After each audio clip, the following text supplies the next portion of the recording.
Bismillahirrahmanirrahim. Assalamualaikum warahmatullahi wabarakatuh. Alhamdulillahi wahdah, wassalatu wassalamu ala man la nabiyya ba'dah, wa ala alihi wa ashabihi wa mawala.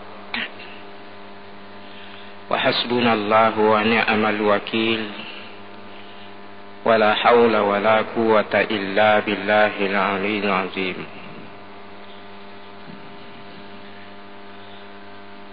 Qala Allah subhanahu wa ta'ala fil Qur'anil Karim wa huwa asdaqul qailin. A'udzu billahi minasy syaithanir rajim. Bismillahirrahmanirrahim.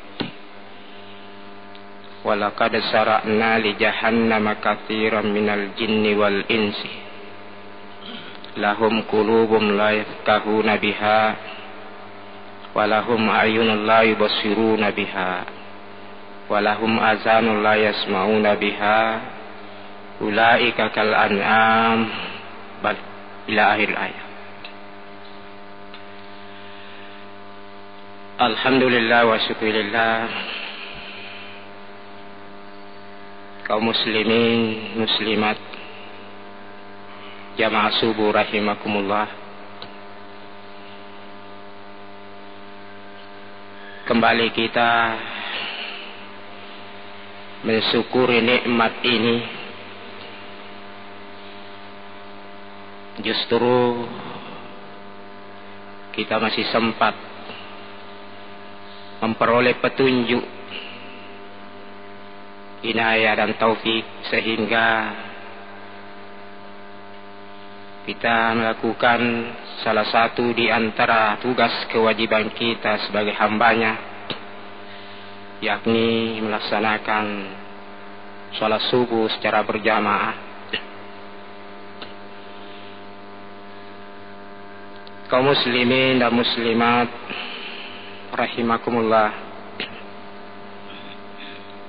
kita lanjutkan apa yang kita bicarakan tadi malam dari hadis Rasulullah sallallahu alaihi wasallam yang kita sudah bacakan, yang artinya bahwa apabila hari kiamat itu digelar, hari kiamat tiba nanti, akan keluar binatang yang besar dari neraka jahanam yang namanya Quraisy, mencari 5 kelompok manusia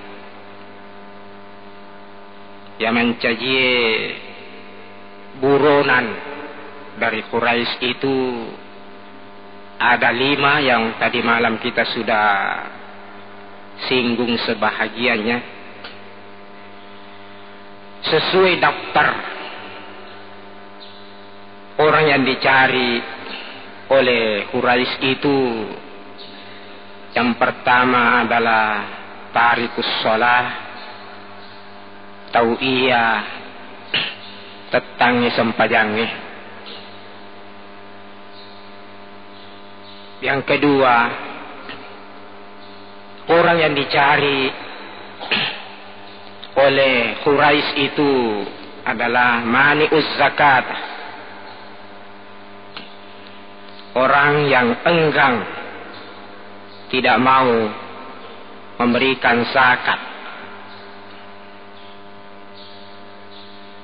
Zakat, kaum muslimin muslimat rahimakumullah, termasuk salah satu rukun Islam kita yang tentunya hukumnya apabila kita tidak tunaikan berarti kita berdosa.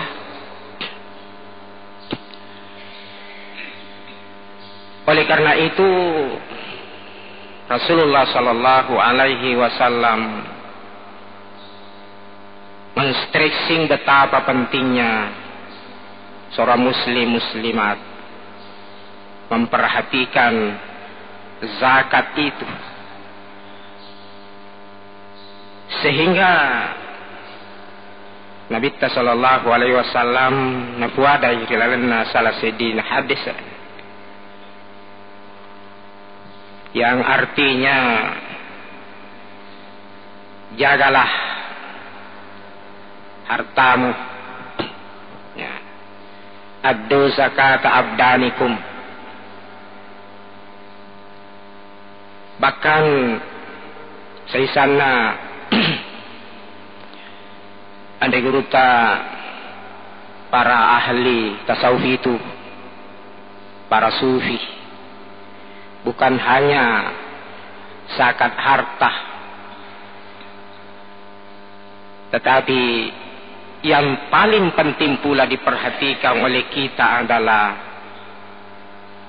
zakat diri ini, ya, zakat diri.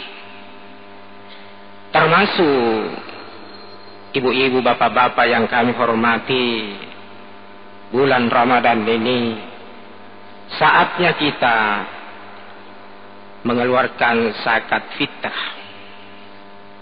Jangan sampai kita lupa. Justru apabila kita tidak mengeluarkan, membayar zakat fitrah itu, maka akibatnya puasa kita tergantung antara bumi dan langit. Oleh karena itu kaum muslimin rahimakumullah, lebih-lebih yang terpokok dan terpenting lagi adalah zakat mal kita.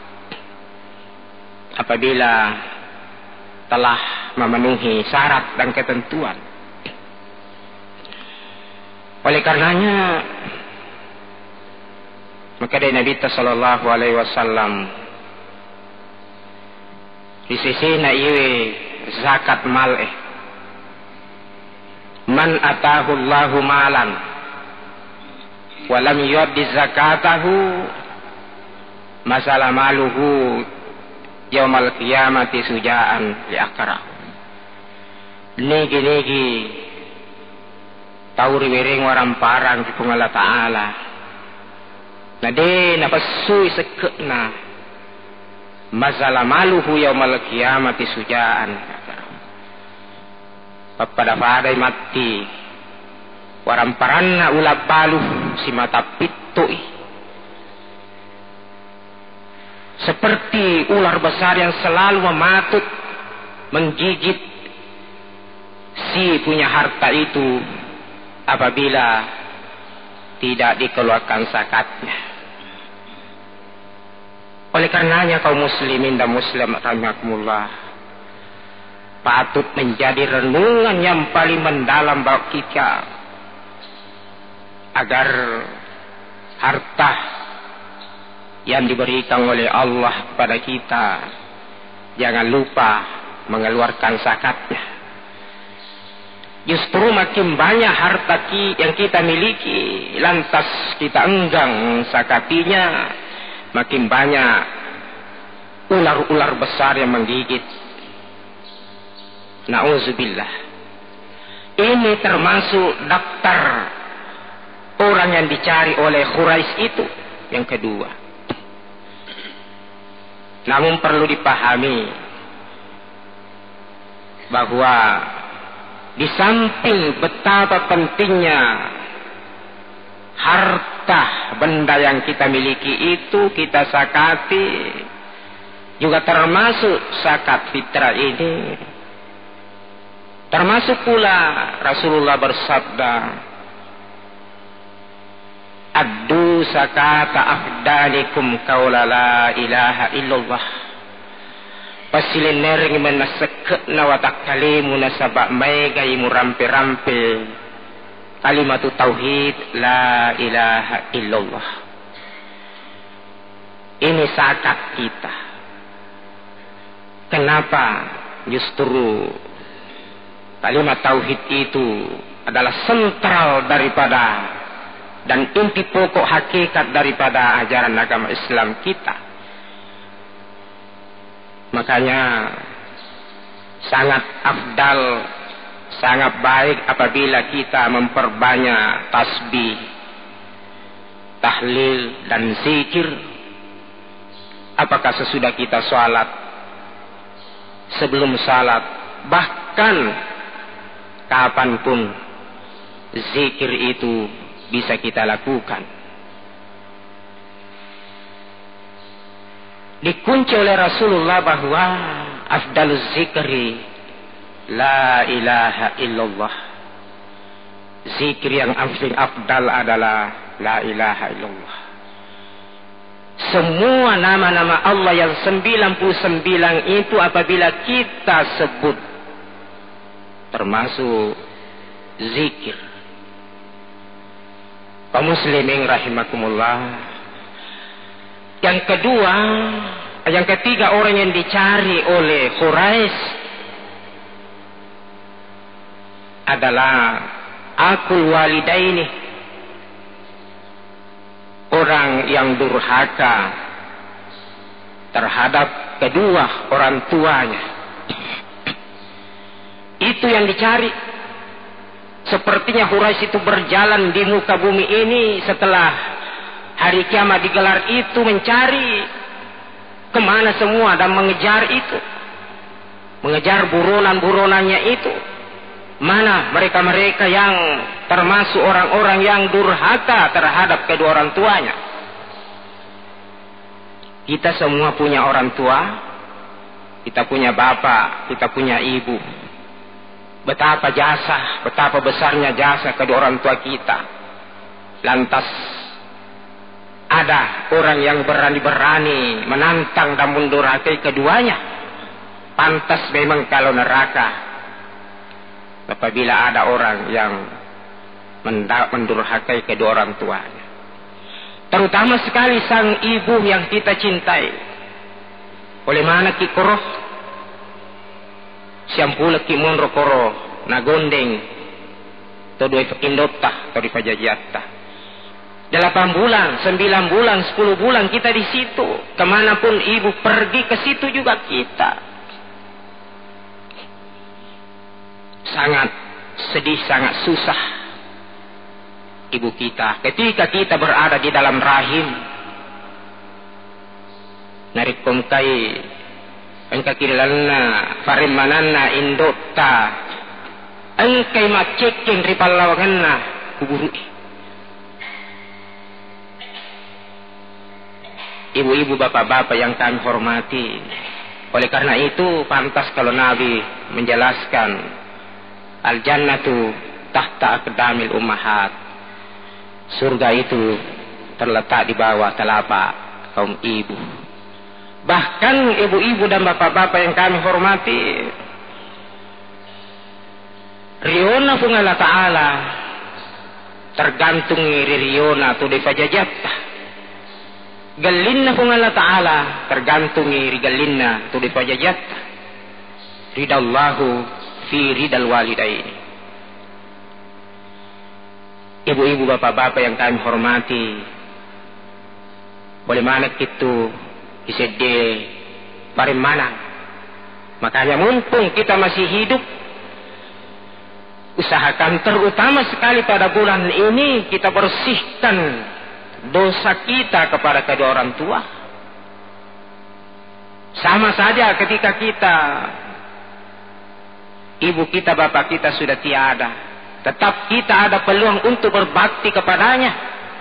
Sebab hubungan antara kedua orang tua dengan sang anak tidak pernah putus hubungan. Setidak-tidaknya maringar madecik kina tuli kiri baca-baca madecing tulis pajajat tari lal kubur. Parello doa kita lauri alena insyaallah tattailat.